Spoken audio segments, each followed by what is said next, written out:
Okay, so it's been a while. I am back with a video. I'm kind of thinking of getting back into that commentary stuff I did a little last year. I kind of messed with it. But anyway, today I want to talk about Call of Duty Modern Warfare 2 because we just got the new roadmap, and to be honest with you, I'm not feeling that optimistic for it, but I will go over everything that the roadmap shows, everything that we're getting. But first, let's show you guys the roadmap. It's here. So yeah, here it is. Here is the Call of Duty Modern Warfare 2 / Warzone 2 Season 4 roadmap. First of all, I want to cover the fact that they have, for some reason, changed the Call of Duty logo. I don't like it. It's really ugly looking to me. I don't know, it's just weird. We've had the same logo for 20 years now, and they just decided to change it all of a sudden. I don't know, it's strange. Also, another thing you might notice, Warzone is no longer Warzone 2, it's just Warzone. That's what they're calling it now. I'm assuming to kind of get the ugly taste of Warzone 2 out of everyone's mouths and be like, hey guys, look, it's Warzone as you remember it. But anyway, speaking of Warzone, we are getting a new map. So we're getting a new DMZ and Resurgence map at launch of Season 4. It's called Vondel. It looks pretty cool. It's basically the one campaign mission. I forget. Oh, it's in Amsterdam. That's right. It's the one campaign mission from Amsterdam turned into just a giant Warzone map, and it looks pretty cool. I like Resurgence more than Battle Royale, so this is definitely something for me, but Resurgence in MW2 is not as good as Resurgence was in Warzone 1, so it's a bit eh. But yeah, so DMZ updates. We've got a new faction, which is nice, I suppose. We've got an out-of-game wallet, which is great. I've been asking for that for so long. I'm really happy to see that in the game. It's actually a really good addition, and I think it will add to the longevity of DMZ. We have the Vondel-only new weapons case, so there will just be new rewards in the weapons case. That's nice. There's an upgrade system coming, which I'm intrigued about. I guess we'll see what that is when they release the patch notes. We've got a new vehicle boss, which sounds interesting.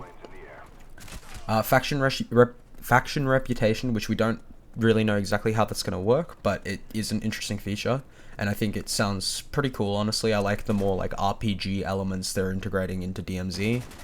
There is a new contract, the Signal Intelligence.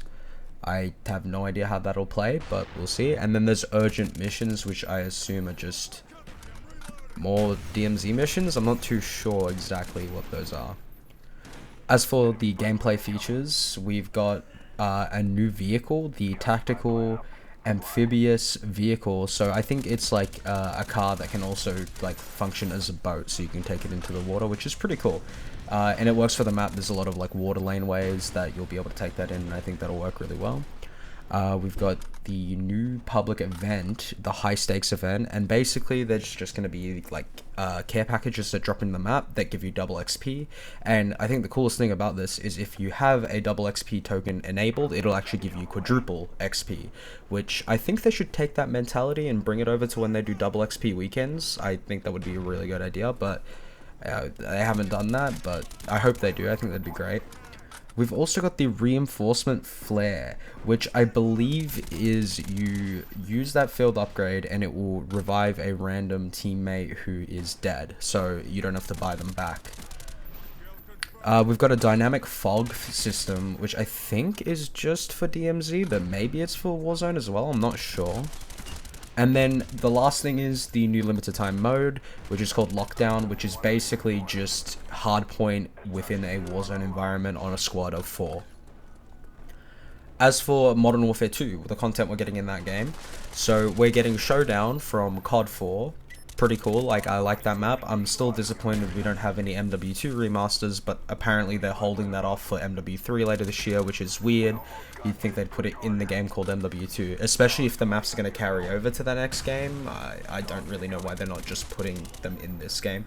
But, I mean, that's all rumors. We don't know if those maps and guns and stuff will carry over into MW3. We'll just have to wait and see.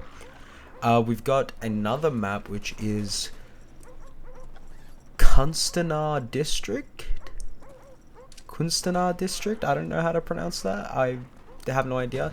Also an interesting looking map. Gives me MW3 vibes. We've got 2 new battle maps, which are just locations from Al-Mazrah. So, I mean, that works. It's fine, I guess. I don't really play Ground War in this game. It's not as fun as 2019 to me, but yeah.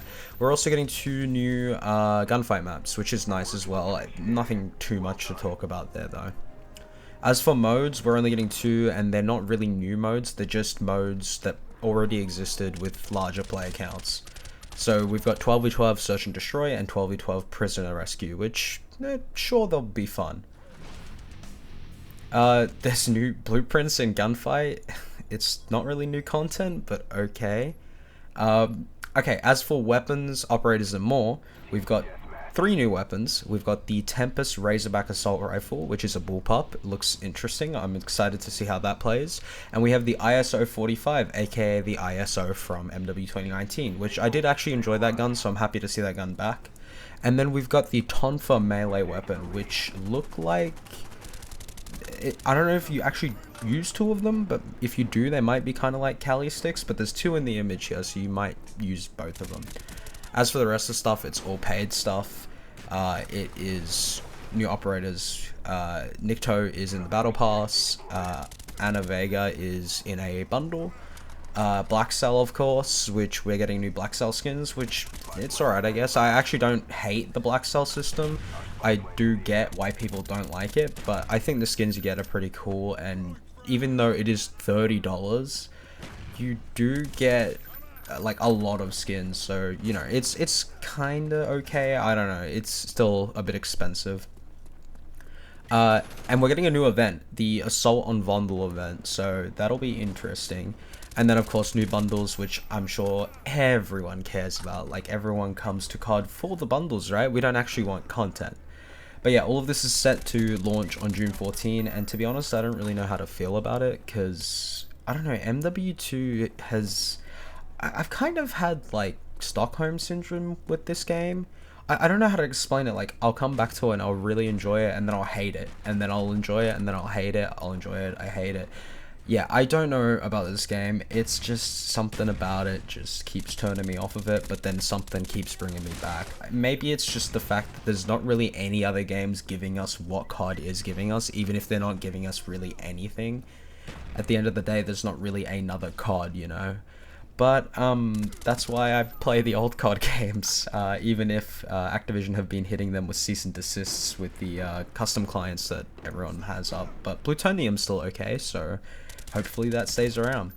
But yeah, anyway, I wanted to just kind of do this video just to kind of talk about the new content, and yeah, that's pretty much it. I guess I'll see you guys in possibly another commentary video. I might just kind of start doing these sporadically whenever I want to talk about something, and today I wanted to talk about the new content in MW2. So yeah, that's about it. See ya.